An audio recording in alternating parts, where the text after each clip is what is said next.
Hello and welcome. Live from our studios in Auckland Park, Johannesburg. This is the Weekend Review with myself, Liezle.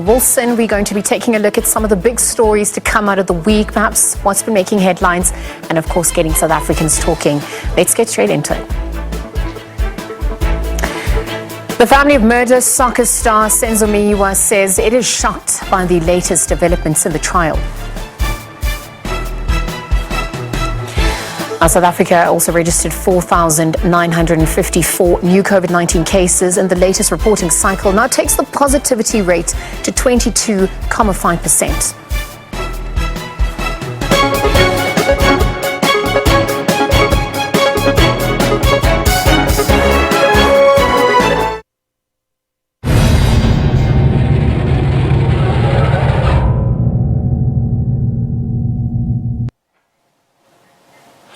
Right, well, those will look at your headlines. Let's take a look at one of the top stories making headlines this week alone. The family of murdered soccer star Senzo Miyua says that the latest delay in the trial fuels the belief that there's a person or persons being shielded for his killing.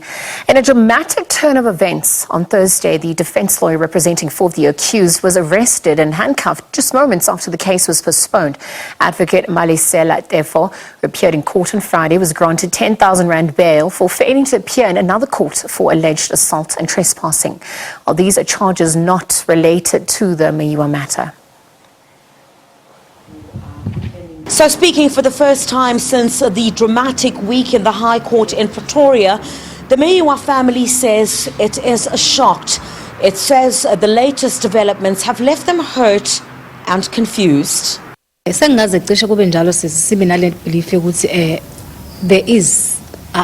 is someone or there is a... Nomalanga says it looks like there is a person or persons that are being protected in this case. She says with the way that things are going, these delays are unnecessary. She says that you can see that there is a person or persons that if one digs deeper, she says they'll all be shocked by who is behind this. While the family says it's concerned about the possible implications, Advocate Liezle, who represents four of the five accused, is scheduled to be back in court for his matter on May the 27th, just 3 days before the resumption of the trial. It's been 8 years silindile ukwazi ukuthi kwenzakalani, so if now sekufanele ngabe sesibi process whereby la sogcina sazi ukuthi kwenzakalani sekuba nama delays to us kuyasihlumeza kakhulu. She says it's been 8 years of waiting now for the truth. She says these delays are frustrating and hurtful to them as a family because they keep asking themselves how come, what is going on, and why this case is not proceeding like others. She says Senzo worked for this country. She hoped that the case would be given priority. She says they were promised so, but she says those people are now nowhere to be found. And there were people ababesithembisa ekhaya ukuthi nje definitely abantu ababulala uSenzo bazotholakala akuzothatha nje isikhathi eside, but right now they are nowhere to be found. Sesisodwa nje as a family. While the family says it continues to take significant strain. Kuyaslimaza kakhulu because njoba ngiye ngachaza ukuthi we've been promised ukuthi indaba kaSenzo izothathelwa phezulu, but ke since kuze kube manje nje it's like mawusuthi uyayibuka manje it's kungathi kuyiskesh nje manje because manje nakho sekwenzeka nale drama biyenzeke court nje yabo wonke umuntu manje believes like if we are the Miyuas, we're going to close this case, of which right. She says the family is hurt. Now there is all this drama. She says she wants the case to be finalized. Senzo was a brother, a son, a husband. So she says they cannot throw in the towel. They just want the truth. They want answers. What did he do, she asks. She says he was bubbly and didn't fight. She says it cannot just be finished like that. Sifisa nokuthola impendulo ukuthi wayekade enzeni, because knowing uSenzo was a bubbly person, angeke wawungeke uzothi uSenzo khona umuntu axabene naye. And like me nje as myself, the day uSenzo kwathi udutshulwe ngayo, and the cousin owangifonela ngathi mina no, it can't be uSenzo lo wasekhaya, because I know ukuthi uSenzo angeke azadutshulwe just because of uSenzo akasiyi umuntu othanda impi, akasiyi umuntu onochuku. So kunzima kakhulu ukuthini ukuthi umuntu onjengoSenzo avele nje kuphele nje ngaye kanjalo. While the Miyuas are hoping that the case will continue on May the 30th without another start-stop and more witnesses on the stand. Criselda Lewis, SABC News in Durban.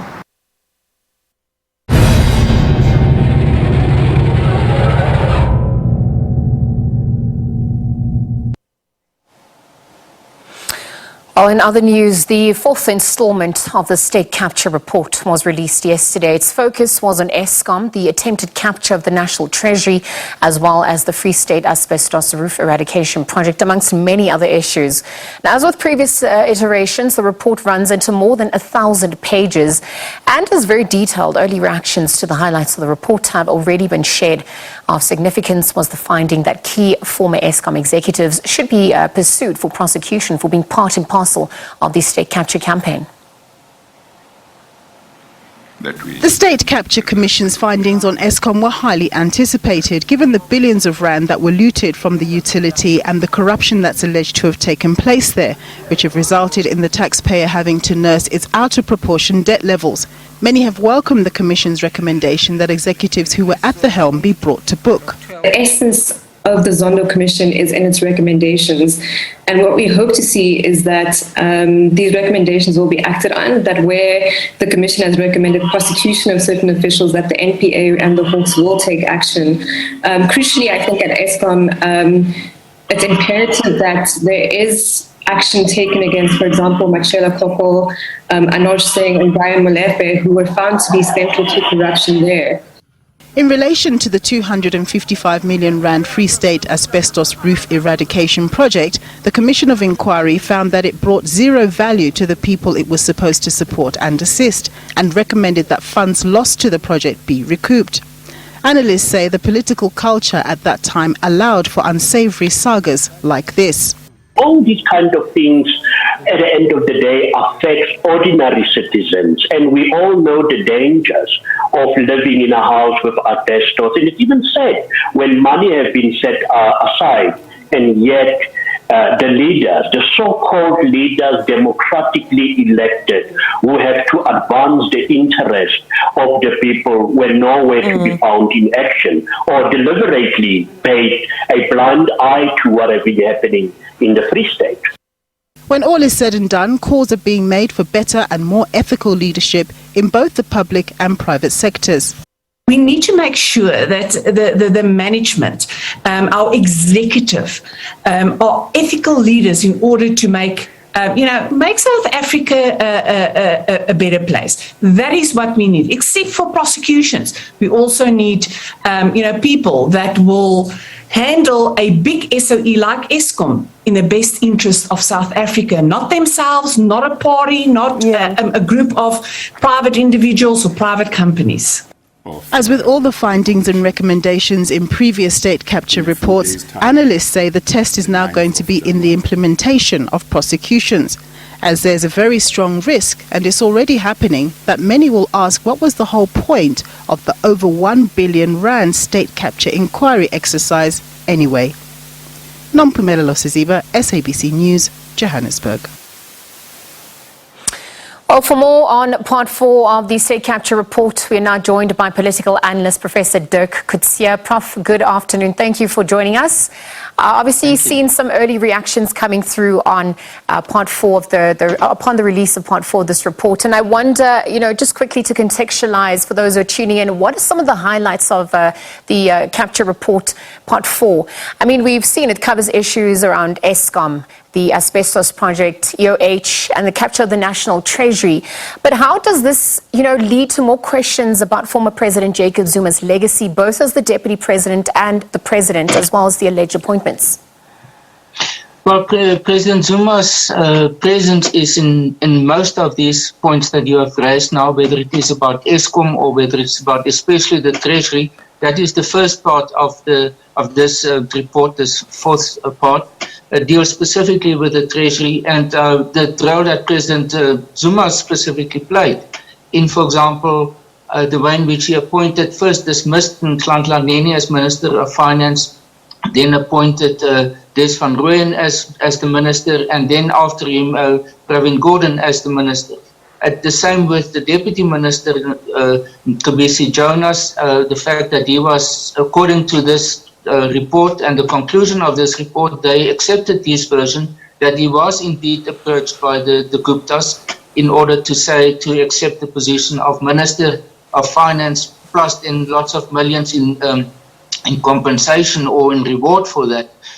So that is where President Zuma in these reports are most prominent. But when it comes to Eskom, obviously it's not necessarily directly, but as a result of persons who moved very close to him, as well as the transactions which were done in favor of the Gupta family, especially, for example, the mining transactions that become very prominent in this report. As well as persons like Brian Molefe and others who were known to be supporters of President Zuma.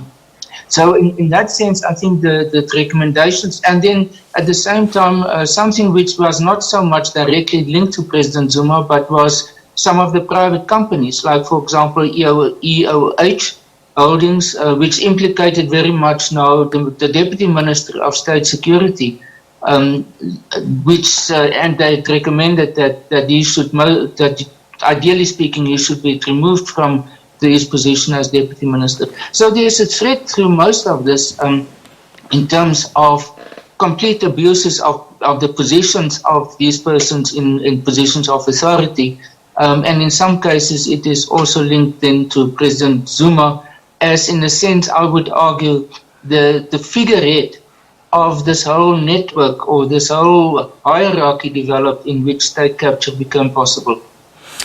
Prof, we're obviously awaiting the final report come mid-June, according to communications sent out. But as we look at part 4 at this point, just some of the figures coming through, 14.7 billion rand in Eskom contracts reported to have been affected with state capture.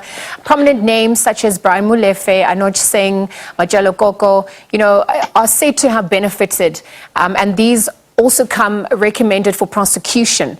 In another instance, State Capture Commission says that the former President Jacob Zuma was also likely influenced by the Gupta family when he, chose to overlook many able or more competent ANC leaders and chose to appoint Musebenzi Zwane as the Mineral Resources Minister in 2015, who was then, subsequently been outlined as being at the center of this failed 1 billion rand Free State housing project. I wonder going forward, based on these recommendations that are not coming through, is there enough evidence for a strong case for prosecution of some of the individuals that have been implicated? The question begs then, are we looking at more investigations that are going to be needed? You're looking at the money that has been lost. Will it be recovered? Where to from here? Well, what all the reports are saying, and there's now 12 reports or volumes within the 4 parts, all of them are making recommendations. They come to conclusions to say, well, there's enough evidence that we recommend that it must be further investigated for prosecution by the NPA. They don't present the evidence themselves to the point of saying this is enough in order for them to be prosecuted. So in all cases, they say there must be further investigations, and that is then in the hands of, I would presume most of the time, that of the NPA, but it can be other investigative agencies also. So this report is not the final say on the persons that have been mentioned now in our discussion and in others also, as persons implicated or that where there's sufficient evidence, prima facie, if you want, evidence that that prosecutions are most possibly can be done. But the finalization of the dossier, the prosecuting documentation, that still has to be done. But what is the value of the Zondo Commission is that they have already done this preparatory work, and that is sometimes the most tedious work. It takes the most time. they have now come to the point of saying these persons where you must focus on, you must concentrate on them. Others that they didn't mention, those are not persons that you must spend your time on. So I think that's the value of this report, of these reports, is that it sets out an agenda actually for the National Prosecuting Authority to do their work and to be able to continue doing the investigations. Okay, so Prof, just quickly then, I mean, you've spoken about the costs and the time. I mean, it's been over 3 years. It's costed the state over 1 billion rand to accumulate this data. And given the work that now lies ahead for the NPA, I mean, will they be able to deal with this workload? I mean, what extra support or resources are going to be needed, particularly as we look at the recommendations and how they're going to implement everything? Well, they will have to prioritize. They won't be able to do everything. Yeah. And I think this is what is going to be part of the most important part of their work, is how are they going to identify. And I would say they must not try to do everything in any case. They must rather identify cases that they think they can win, where they can have a strong enough case so that those persons can ultimately found guilty and be sentenced. Because if there are too many cases where they fail in the process of prosecution, it can undermine ultimately both this report, the Zondo Commission process, as well as the NPA's reputation. So I would say maybe less, but more effective and more with success ultimately. All right, Prof, thank you very much for that analysis. I just want to quickly also look at another issue that's come to the fore, the ANC, and the step-aside rule. And I wonder if you can also give us analysis on how significant it was for the ANC to relook at the step-aside rule. And, given the integrity of the party, perhaps as it heads into elective conference later this year, I mean, do you think it's going to reinforce confidence in the party as we're speaking? I don't think this decision on its own will do that. I think what this decision is doing is, first of all, to make the step-aside rule or the decision, the resolution that was actually taken in 2017 at the National Conference, to make that more watertight, because there were too many loopholes still, and especially now this latest one about what we started to see in the conferences in Mpumalanga and eThekwini, and most possibly now later on in the KwaZulu-Natal Provincial Conference also, is persons who have stepped aside but who still stood as candidates, which is clearly a contradiction. And I think this latest explanation or setting out of it by the National Executive Committee just closes that loophole. But it's not going to change significantly the way in which the public looks at the ANC, because ultimately this is just the interim measure. The real decisions will come when these persons are charged and found guilty or acquitted. This is merely an internal step by the ANC to say those persons who have been implicated, we have to remove them from the ANC for the sake of the ANC's own reputation, for its own integrity. But those who will be found guilty, well, they will still be found guilty, and that will still be a reflection on the ANC in general. All right, Prof, we're going to leave the conversation there. It seems like the spotlight is on government and the ruling party, perhaps to see, its next steps being watched very closely, ultimately to see that justice prevails. Thank you very much for joining us here once again on the SABC. Professor Dirk, Coutier, political analyst, giving us an update on some of the big stories happening this week on the political front, including the release of Part 4 of the State Capture Report. We're going to take a quick ad break and continue with more news and updates on the other side.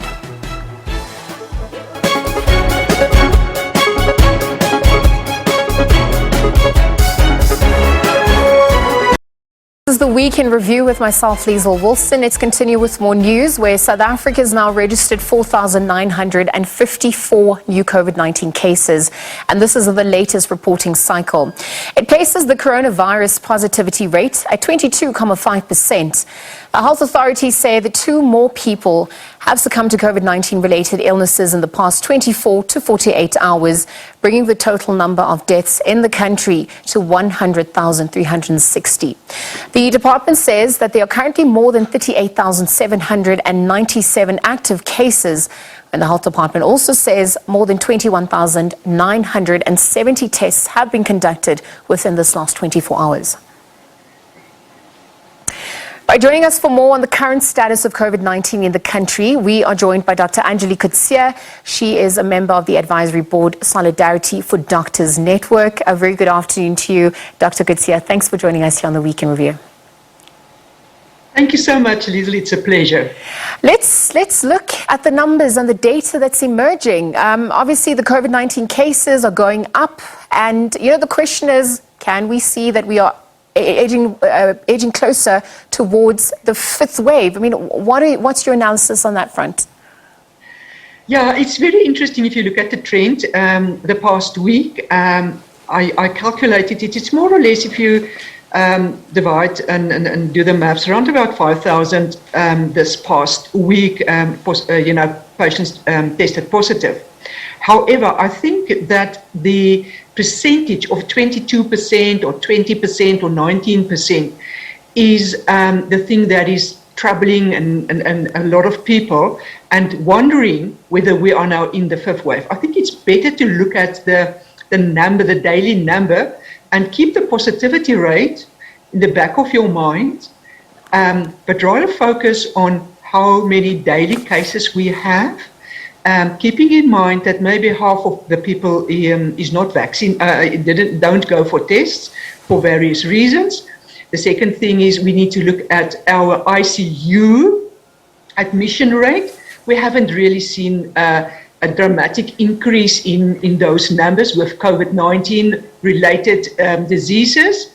And the other measurement that you need to look at is death rate, and especially also look at access death rate. Now, if you look at that, then we more or less, it's a difficult term to use, but more or less stable. We are seeing an increase correctly, but remember, we're still in a pandemic, and I think people think we're out of a pandemic when all these measurements has been lifted. We're not out of the pandemic.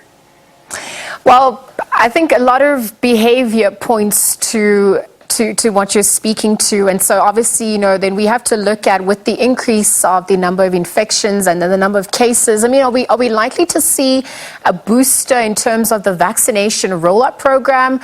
Will they be taken to schools upon, this new phase of the pandemic that we're entering? I mean, you also mentioned factors such as the lack of people going to get vaccinated or getting their booster shot. So when we try and achieve the herd immunity that was spoken of a lot, I mean, what does it look like on that front? What ultimately should be done?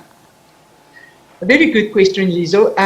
So, people, when they get positive, they ask me what should their family members do. If you had the chance to vaccinate, please get yourself vaccinated. We know that the vaccines will protect you against hospital admission and death rate. A lot of the people that is currently being admitted is mostly those that's not vaccinated, or very important, around about 45% of the adult population only had one vaccine. So if we look at your chances then of getting COVID or infected with Omicron or its subvariants, you've got a great chance to get infected because you're not fully vaccinated. Then what we also see, this is now in the clinical field, at practice level, people vaccinated, fully vaccinated, around about October last year, regardless whether they had COVID before, vaccinated or COVID. So more or less the cutoff point, what we're now seeing is October. They can still get Omicron, albeit mild disease. So what should you do as the average public out there? You need to wear your mask if you go indoors, especially if you do not know the people. Try to do those 1.5 meter social distance. Try to wash hands as much as possible if you have touched a lot of people that you don't know again. And ventilation. And here's where the problem, where I see a huge problem, because the government is supposed to make sure that there's good ventilation in schools as well as sanitation and running water. And if that's not been addressed, we will see more and more subvariants coming. We also are looking very carefully at the current subvariant BA.4, that is driving some of these infections because it's more transmissible than the BA1. And if we don't use normal preventative measurements, we might see for the first time a subvariant starting a fifth wave. I think very important, and Dr. Nicholas Crisp and Prof. Salim Karim also mentioned this before, that the next week or two would be crucial for us to see in which direction we are going to move to. But if the subvariant is going to drive a fifth wave, it will be the first time. And it is a bit of a problem because we don't know if people's immune system who had Omicron, BA1, the end of last year, whether they will have enough antibodies for this BA4, because we know that the antibodies, again, regardless whether you've been vaccinated, had COVID before, seems to wane down around to between 6 to 8 months. So you have to protect yourself. So, Prof, as we study the nature of what's transpiring to date, do you think there is likely to be new precautionary measures that will be adopted or can be adopted, apart from what you've also now just spoken about, maintaining social distance, wearing your mask, washing of hands, etc.? I think what is important is that the measurements or the guidelines that's been there should be enforced. I'm not sure who's checking in the churches, who's checking at the matches, the stadiums, who's checking whether you are vaccinated, or where is the oversight. I think we lost the oversight, and we have become so complacent, and that we think there's nothing except if we make the diagnosis on you as a person. So we need to take responsibility. I've said this before, it's not only government's responsibility, but each and every one of us also need to play a role. Government needs to make sure that we have the ventilation, the sanitation, the water. That's very important, but the rest is up to us. We will see going forward whether this is going to run the fifth wave or another new variant as we have seen before. But only time will tell us. And it probably also speaks to access, particularly in the areas that don't have, the proper inroads or infrastructure or resources to access the vaccines. There's also the stigmas attached, which we obviously still fighting against in the country. And another, point of contention that has come to the fore again this week was about the vaccination rollout amongst teenagers.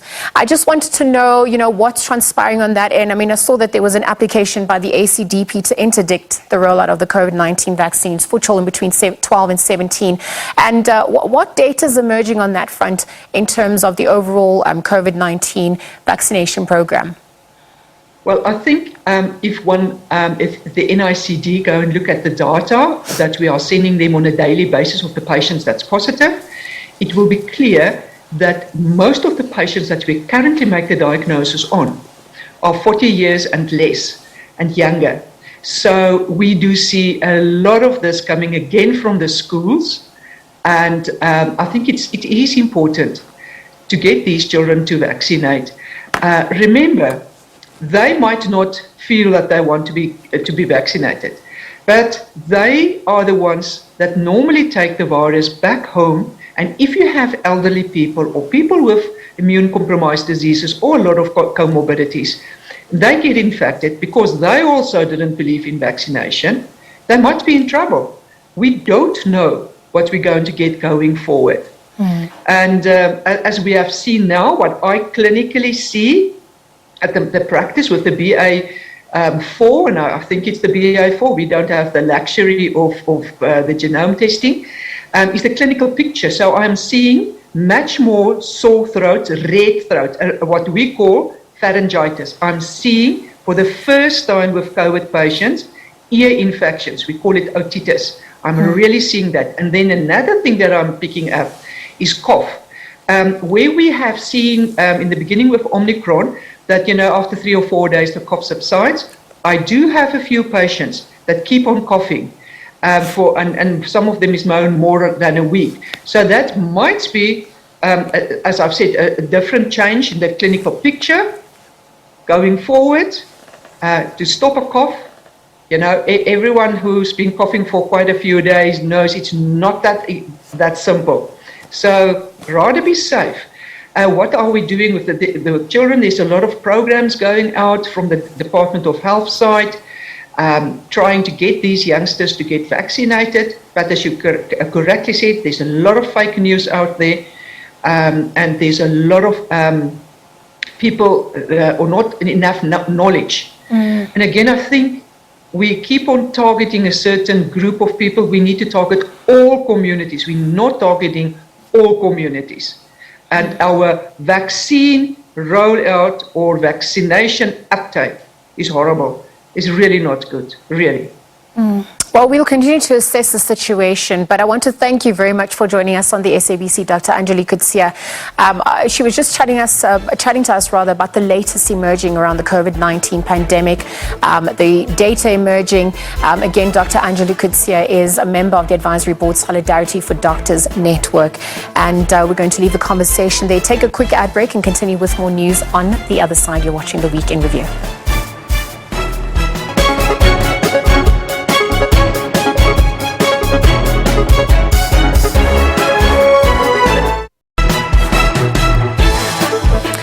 Welcome back. The Week in Review continues. Now, we're taking a look at another story that's obviously come to the fore this week. The recent flooding that hit parts of the Eastern Cape, wreaking havoc with road infrastructure, where a number of roads and bridges in the Alfred and Zor district of the province have collapsed, and even newly built bridges were washed away.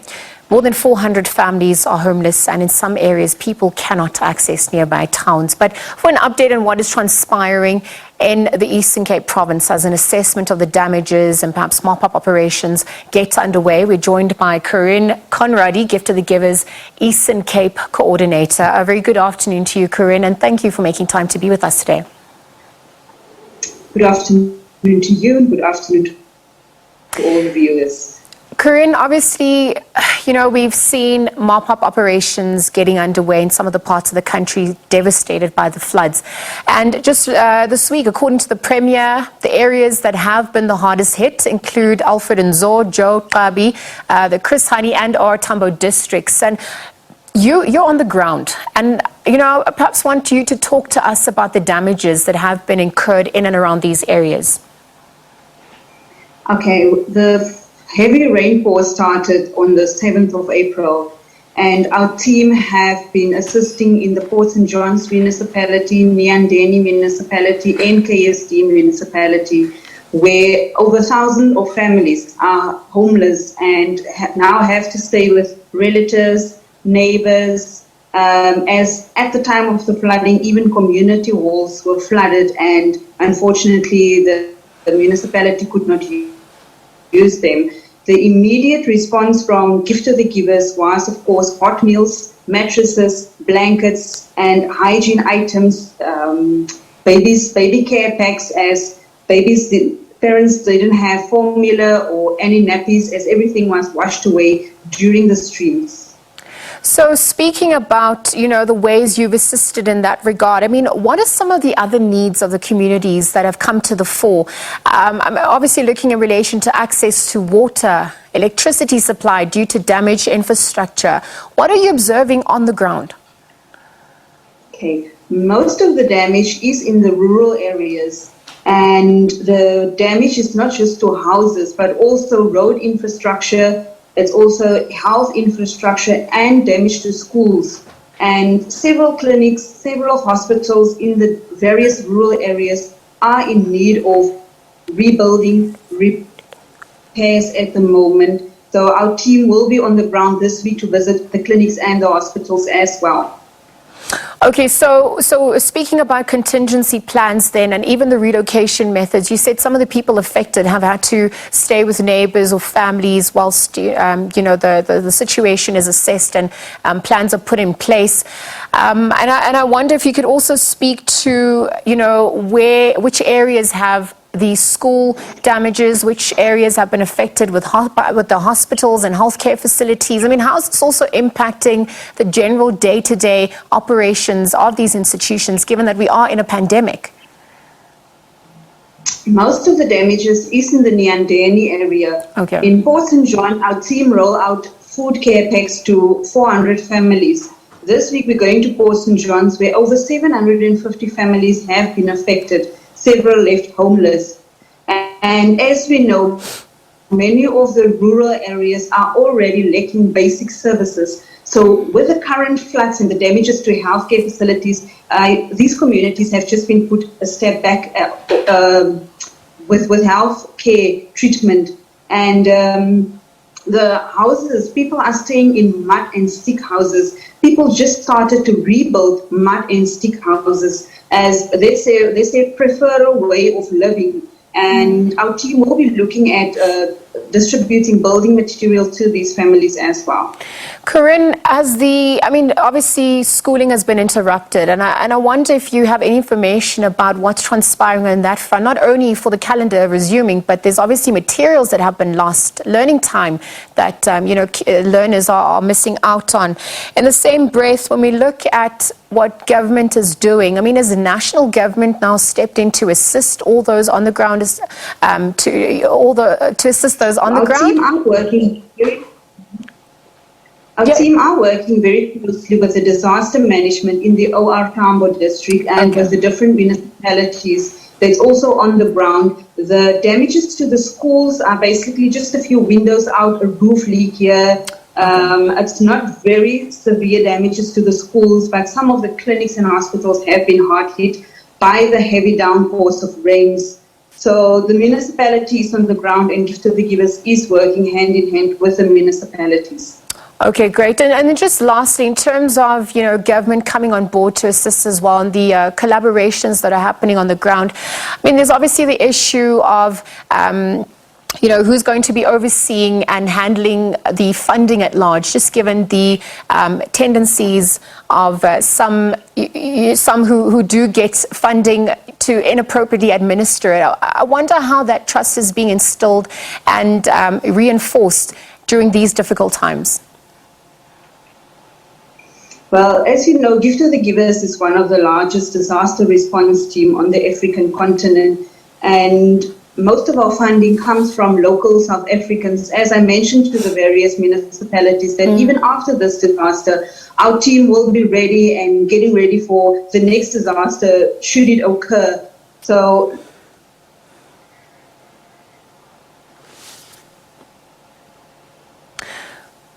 all right, Corinne, we seem to have lost you on that for a little bit. Obviously, some technical difficulties there, but we'll leave the conversation there. I want to thank you very much for taking time out to chat to us and really paint the picture of what is transpiring in the Eastern Cape province. Again, Corinne Conradi is from Gift of the Givers. She's the Eastern Cape coordinator, updating us on what's transpiring within the province. This is operations get underway in relation to the devastation that have been caused by the by the floods rather that wreak havoc in the country.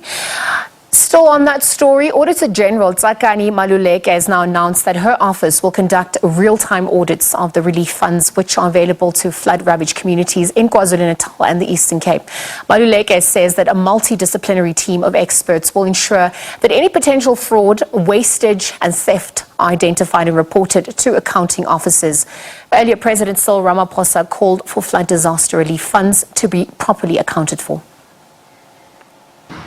Real-time audits happen as soon as the transaction has been completed, unlike having to wait till financial year end to conduct an audit. The Auditor General says while a real-time audit is still reactive and that transaction must take place first, the audit will provide immediate independent assurance that the transaction was performed correctly and that purchased goods and services were of the right quality and that they reached the intended beneficiaries. We do them almost as soon as transactions have been completed. We also do those audits using a multidisciplinary team, meaning that more than just the financial auditors that tend to do the year-end audits, we've put them together with other experts with different skill sets. So those that have forensic skills, those with information management expertise, as well as a number of performance auditors, very different skills. So there are doctors in the team, there are quantity surveyors and engineers on the teams, so that the work we do really can equip accounting officers, those that run government entities, with quicker insights that allow them to take the appropriate corrective action quickly. Maluleke says the speed with which accounting officers can act on possible wrongdoing and there is consequent management, this will serve as a deterrent for any further wrongdoing and should inspire public confidence. We must learn from the things that have come before. The second thing is that if we are swift about giving these audit findings and recommendations and even indications of risk, what's required is for there to be responsiveness in the system on the part of accounting officers, on the part of those that oversee them, such as their ministers or MECs, on the part of the legislatures and parliament, but also on the part of other public bodies that then can run investigations to dig deeper on whether or not the findings we have manifested in loss, and whether or not the risks to fraud have also come to a point where there's been loss in the system. The Auditor General has called on accounting officers and authorities to exercise vigilance and put in place adequate preventative controls to prevent any irregularities. Gloria Sefako-Musi, SABC News, Johannesburg. Let's take a quick ad break and continue on the other side. We'll be right back.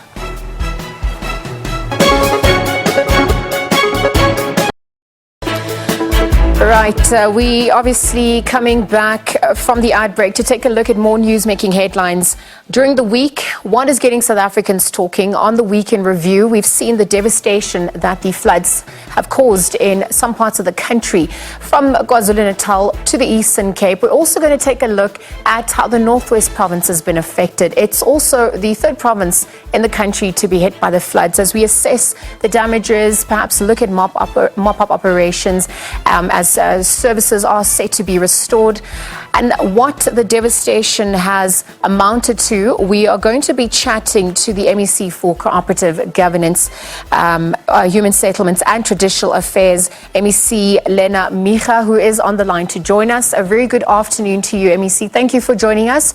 Perhaps as we take a look at what has transpired, I mean, the floods in the province, what are the estimated costs of the damage at this point? I mean, what are some of the issues that can be attributed to these floods as a whole? No, thank you very much, and thanks to your viewers and listeners. I can tell that indeed we have experienced flooding in the area, and especially in Ngagamudera-Mulema, in your area of Diampan, where the situation is worse than. All right, MEC, we seem to have lost you there. Perhaps as we try to get you back on the line and restore the connection. Obviously, you're in conversation with the MEC for Cooperative Governance, Human Settlements and Traditional Affairs, MEC Lena Micha. She's giving us an update on the impact that the floods have had within the Northwest Province. I mean, lots of reports coming through about the devastation and its impacting KwaZulu-Natal and the Eastern Cape, but the Northwest Province has also incurred some of the damages. She's going to quantify the costs, look at some of the issues at hand, perhaps how some of the infrastructure has been exacerbated by these floods, and what government is doing to assist the most vulnerable during these times. As soon as we get it back, that conversation continues. In other news now, just earlier on, President Cyril Ramaphosa delivered the keynote address at the 8th elective Congress of the Congress of Traditional Leaders of South Africa. President Ramaphosa said that one of the issues of concerns is the disputes within royal families, which destabilizes kingdoms and communities. The elections for the new National Executive Committee will be conducted tomorrow. One of the areas of concern that we must address are the disputes within royal families, which destabilize kingdoms as well as communities. We need to work together to ensure that our different customs and customary laws and practices of succession are observed. Elders that are experienced within the institution must be asked to help the young traditional leaders to understand what it means to be a traditional leader as well. I believe that we are on the right track, because if we work together, we should be able to find lots of solutions.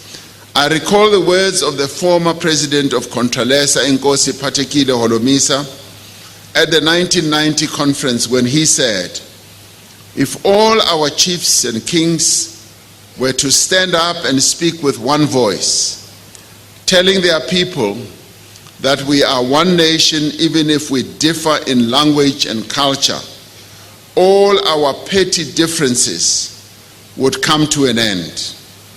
The time is nigh that our hereditary leaders are seen to be embodying the unity of our people. Close quotes. The leadership that will emerge from this conference will need to answer that call.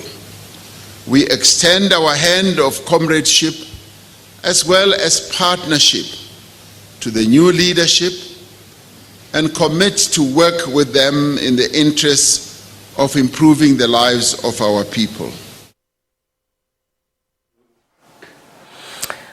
Right, back to our earlier story, the Northwest is the third province to be hit by the floods. The provincial government has restored services in some parts of the province that have been affected by the floods. Perhaps to bring us up to speed with developments in the province, we're joined by the MEC for Cooperative Governance, Human Settlements and Traditional Affairs, MEC Lena Mija. A very good afternoon to you. Thank you for joining us, MEC. I do believe we had some technical issues earlier on. Let's see if that's sorted out. The floods in the province, what are the estimated costs of the damage to date, and what are some of the issues that can be attributed to the impact that the floods is having on the province? No, thanks very much, and good afternoon to you and your listeners.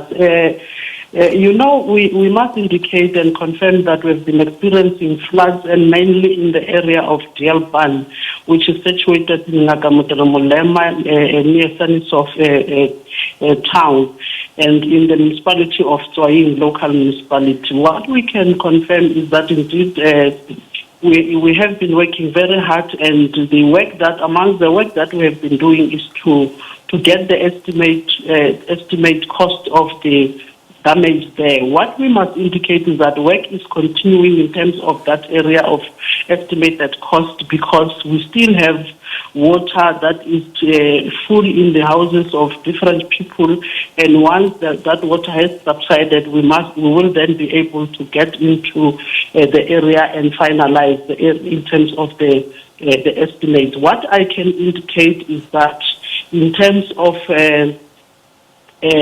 housing those people temporarily, we then did some kind of the work which we then estimated that to between 200 to 300 households will then have to be temporarily housed or given shelter by government, so that they are able to then leave their houses, because they can't for now access their houses. Those people are currently sheltered into the town, the village hall, and the church, and others are in the home-based care around the same area.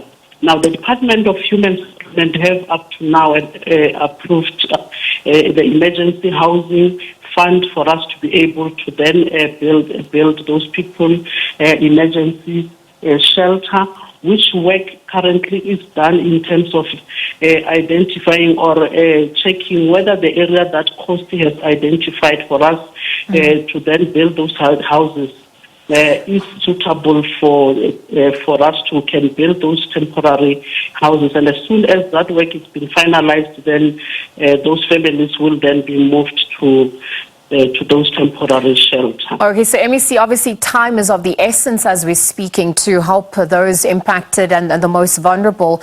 I wonder if you could also speak to some of the reports that are coming through about water that has been contaminated. Is this the case, and is there enough education going around for the people to not drink water from specific areas or from specific taps? Can you just clarify what's emerging on that front?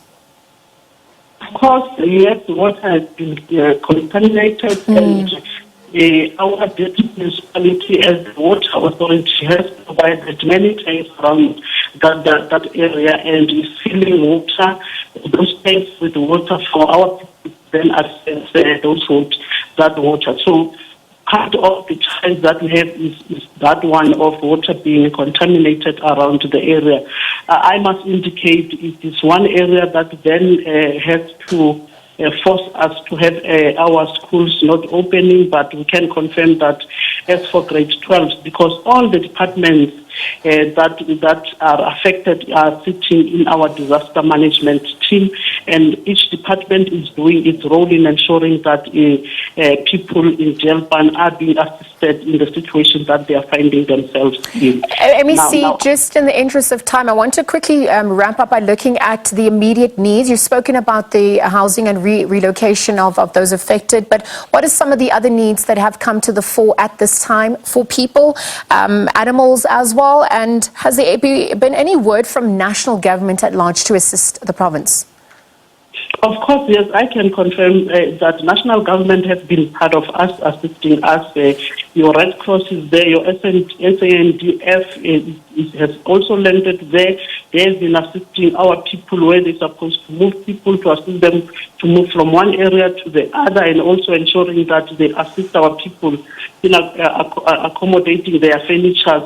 That's the work that has been done by our South African Defence Force that have landed there. I must indicate that also in terms of, like I have been indicating on the approval of emergency housing, our National Department of Human Settlement and all other relevant departments. The Department of Health has also been coming to also check and ensure that people do get the services in terms of health in the area, and all the departments I can tell, for example, Public Works has also been there in ensuring that they divert the water from going into the village and maybe go the other direction. MEC, thank you very much for your time today. Again, MEC for Cooperative Governance, Human Settlements, Traditional Affairs, MEC Lena Micha, giving us an update on what the impact of the floods has had within the Northwest Province and the devastation it's caused for those living in the area. That's where we're going to leave the conversation today, perhaps also the show, and I'll be back tomorrow for a look at the week ahead. For myself, Liezle and the Week in Review team, until then, it's goodbye for now.